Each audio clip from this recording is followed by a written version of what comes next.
Alors, bonjour à tous pour cet autre tutoriel au sujet des graphiques dans Excel.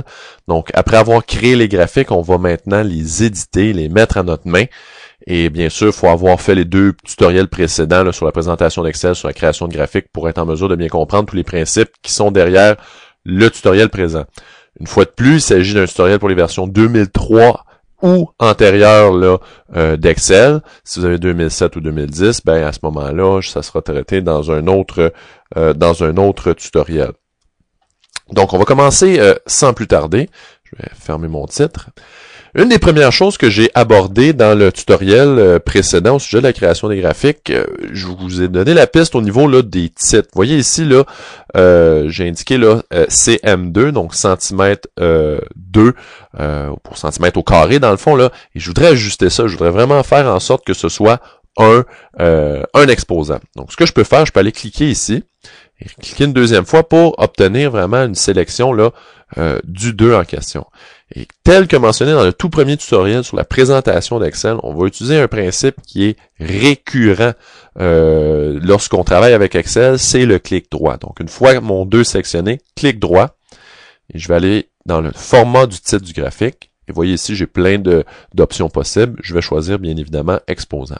Donc, voilà, c'est réglé. Je peux aller cliquer ensuite n'importe où ailleurs, et mon exposant apparaît. Donc, ça, c'est bien beau. Et le principe du clic droit peut être appliqué sur n'importe quel élément du graphique d'Excel. Imaginons que ici, là, j'ai la zone de traçage. La zone de traçage, elle est grise. Et j'aime pas ça, le gris. Ça me déprime. Donc, à ce moment-là, je voudrais changer ça. Donc, clic droit dans la zone de traçage. Et là, je peux, encore une fois, avec le format de la zone de traçage, je peux aller chercher, dans le fond, un paquet de trucs. Je pourrais même mettre des motifs, des textures. Vous voyez là, si vous descendez un peu la liste, là, il y a un poisson là-dedans, il y a de l'eau, peu importe. C'est pas ce qui m'intéresse particulièrement, mais quand même, vous avez tout ce qu'il faut pour mettre le graphique à votre main, pour le personnaliser, pour mettre de la couleur si ça vous tente. Et donc, moi, je le ferai pas, mais c'était juste une indication. Quelque chose qui est beaucoup plus important, par contre, au sujet de la personnalisation des graphiques, c'est les axes. Donc, je vous ai indiqué la dernière fois comment mettre les titres, ça va. Mais si on regarde les axes en ce moment, il y a des normes de présentation qui sont pas respectées au niveau des axes et qu'on doit respecter. Là, je parle ici là des graduations des axes. Parce que si je constate, il y a beaucoup d'espace entre, par exemple, le 0 et le 5 sur l'axe des X, et il y en a beaucoup également entre le 0 et le 50. Si moi, je veux lire une donnée qui est entre ces graduations-là, ben ça va être difficile pour moi d'identifier cette donnée-là. Donc, je dois ajouter des sous-graduations et je dois faire en sorte que ces sous-graduations-là respectent un certain nombre de règles. Et la première des choses que je vais faire à ce moment-là, c'est toujours le même principe. Je vais sélectionner mon axe, cliquer dessus, et je vais faire un clic droit. Donc, format de l'axe.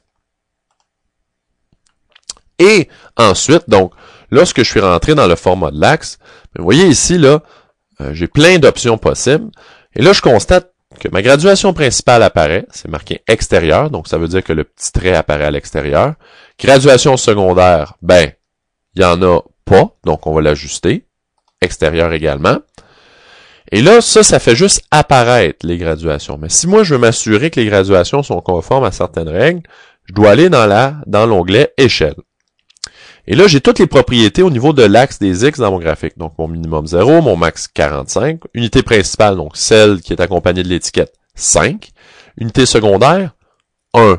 Donc, ça veut dire que toutes mes sous-graduations, qui n'apparaissent pas encore parce que j'ai pas encore cliqué sur OK, toutes mes sous-graduations auront la valeur de 1. Et là, principe excessivement important, comme tous les autres principes de présentation, toutes ces consignes-là se retrouvent à la page 10 de votre guide de préparation des laboratoires. Le principe, c'est que la plus petite unité d'un axe doit être un multiple décimal de 1, 2 ou 5. Donc, ça veut dire 1, 2 ou 5, un multiple décimal. Donc, un multiple décimal de 1, c'est 1, 10, 100, 0,1, 0,01, etc. Même chose pour 2. 2, 20, 200, 0,2, 0,02. 5, 5, 50, 500, 0,5, 0,05. Donc, en autant que j'ai un 1, un 2 ou un 5 ici, ça marche. Excel détermine à l'avance quelle sera cette unité. Donc, des fois, elle va mettre un 3, des fois, elle va mettre 40, des fois, elle va mettre 700. Ben, à ce moment-là, prenez l'unité et changez-la. Mettez-la unité, un multiple décimal plutôt là de 1, 2 ou 5. Donc 1 c'est correct, on va cliquer sur OK. Vous voyez, mes sous-graduations apparaissent. On va faire le même principe pour les Y, format de l'axe.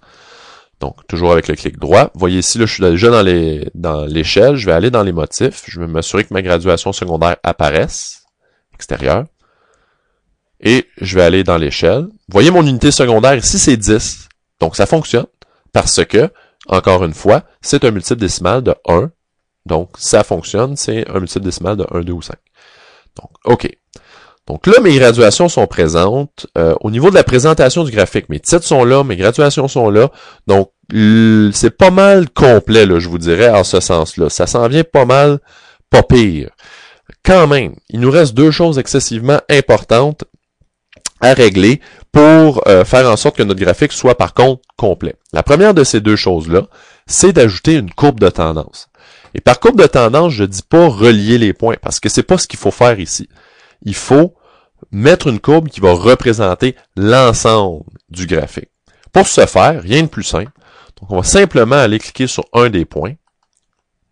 Donc, je sélectionne par le fait même la série de données. Et je vais faire un clic droit une fois de plus pour aller choisir « Ajouter une courbe de tendance ». Et là, j'ai des choix. Donc, bien sûr, on va aller prendre une courbe de tendance qui représente le mieux la distribution des points que nous avons. Donc, dans le cas présent, c'est sûr que ce ne sera pas linéaire. Puissance exponentielle logarithmique, on ne travaillera pas avec ça cette année. Ça va être soit linéaire, ou encore, comme dans le cas présent, j'ai une parabole, si on veut. Mais une parabole, c'est une courbe, une fonction polynomiale. L'ordre, c'est le degré, donc c'est 2. Donc ça veut dire que je vais obtenir une parabole. Je vais cliquer OK. Et voyez, j'ai ma courbe de tendance qui est apparue ici, donc qui suit mon graphique. Ici, mes points touchent tous à la courbe de tendance, mais c'est un hasard. Peut-être mes points auraient été placés, puis là, j'ai mis des données fictives, donc ça arrive juste, mais de façon générale, les points ne toucheront pas tous à une courbe de tendance. Et je viens de me rendre compte qu'en faisant ça, j'ai oublié un petit quelque chose. Donc, je vais revenir sur ma courbe de tendance. Je vais cliquer cette fois-ci simplement sur la courbe. Je vais faire une fois de plus un clic droit. Je vais aller dans le format. Donc, je reviens pratiquement là à la fenêtre que j'avais tantôt. Donc, j'ai le type, j'ai le motif. Si je voulais changer, par exemple, l'épaisseur de la courbe, si je voulais mettre de la couleur. Le trait, on va laisser généralement un trait plein. On ne mettra pas de trait pointillé, là, ça ne viendra pas aider la lecture du graphique. Donc, le type, je ne le change pas non plus. Ce que je voulais ajouter, par contre, là, c'était dans l'onglet Options, afficher l'équation sur le graphique. Pourquoi est-ce que c'est important? Parce que dans certains laboratoires, on va avoir définitivement besoin des informations comprises dans l'équation de la courbe de tendance. Donc, c'est toujours une habitude à prendre de l'afficher. Donc, même si vous avez votre courbe de tendance, si vous n'avez pas l'équation, c'est pas un graphique qui est complet. Donc, je vais faire OK ici. Vous voyez, j'ai l'équation qui vient d'apparaître. Je peux la déplacer dans un endroit où, justement, là, ça ne viendra pas gêner ma lecture du graphique. Donc, récapitulation, j'ai ma courbe de tendance, les axes sont corrects, le quadrillage et les titres, ça va. Donc, c'est sûr que je pourrais aller modifier l'apparence un peu de mon graphique, là, mais pour l'instant, comme j'ai dit, je le ferai pas. C'est pas l'objectif de ce tutoriel. Dernière chose à faire et qui est importante. Rappelez-vous quand je vous ai demandé d'ajouter les données dans le logiciel Excel, j'avais mentionné d'ajouter également les incertitudes. Pourquoi? Parce qu'on va les représenter graphiquement, ces incertitudes-là. On va montrer l'incertitude sur le graphique.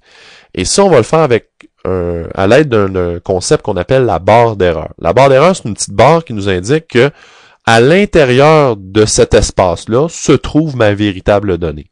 Et on l'ajuste en fonction de l'incertitude. Pour ajouter une barre d'erreur, donc on va aller sélectionner les points, pas la courbe, mais vraiment les points de ma courbe. Donc les voici. Donc là, j'ai sélectionné mes points. Clic droit. Et je vais aller dans Format de la série de données. Donc parmi les nombreux onglets que j'ai, bon, l'étiquette, la sélection d'axe, vous voyez ici barre d'erreur X, barre d'erreur Y. Donc, si je m'en vais dans la barre d'erreur X, je m'en vais ajouter l'indication de barre d'erreur pour les données en X. Autrement dit, l'incertitude en X. À chaque fois que j'ajoute une barre d'erreur, j'applique systématiquement la même méthode. La voici. Donc d'abord, je vais choisir que je veux ajouter les deux barres d'erreur.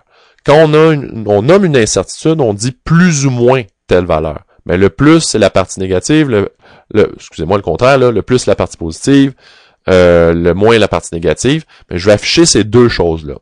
Une fois que c'est fait, je vais aller cliquer sur personnaliser. Et là, je dois définir la valeur de ces barres d'erreur-là. Mais on l'a déjà défini parce que c'est l'incertitude.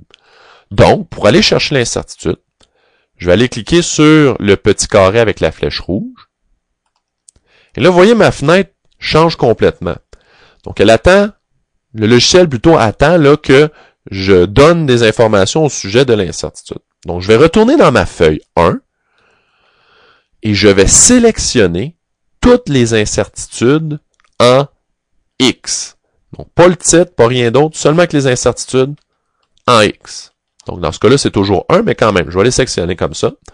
Je vais recliquer sur le petit carreau avec la flèche rouge. Et là, je l'ai fait pour la partie positive, il faut que je répète le processus pour la partie négative. Donc, clique sur le carreau avec la flèche rouge, retourne dans la feuille 1, je reviens et je resélectionne exactement la même série de données et je reclique ici. Donc là, j'ai défini mes incertitudes, donc j'ai défini mes barres d'erreur. Je vais aller refaire le processus, ça va nous permettre de pratiquer avec la barre d'erreur en Y. Donc, j'avais dit les deux. Personnaliser. Donc, dans le plus, je vais cliquer sur le petit carreau avec la flèche rouge. Je vais retourner dans la feuille 1. Et cette fois-ci, je ne vais pas sélectionner les données en X, mais plutôt les données en Y, puisque je travaille avec la barre d'erreur en Y. Voici. Répétition du processus pour la partie moins. Donc là, je vais aller un petit peu plus vite. Et voilà. Je sélectionne. Et lorsque je vais cliquer sur OK, donc, vous voyez ici, on voit concrètement, je vais y aller avec mon crayon, ça va nous aider un petit peu à voir, là. Donc, je vois concrètement les barres d'erreur qui sont apparues dans mon graphique. Donc, les voyez ici, là, ces petites barres d'erreur-là. Donc, ce sont des formes qui m'indiquent c'est quoi l'incertitude sur ma donnée. Donc, c'est une indication visuelle de l'incertitude. Donc, c'est ça des barres d'erreur et c'est la raison pour laquelle on les ajoute dans notre graphique. Encore une fois, vous pouvez modifier à votre guise. Donc, vous pouvez changer l'apparence de la courbe de tendance, vous pouvez changer l'apparence des points. Mais ce que vous voyez devant vous, c'est un graphique qui est conforme en tout point aux normes de présentation et qui comprend également tous les éléments, comme je mentionnais, courbe de tendance et barre d'erreur. Donc, c'est un graphique qui est complet. Sur ce, je crois que la prochaine étape sera de prendre ce graphique-là et de constituer le rapport de laboratoire, mais ça clôt là notre tutoriel sur la création et l'édition des graphiques dans Excel.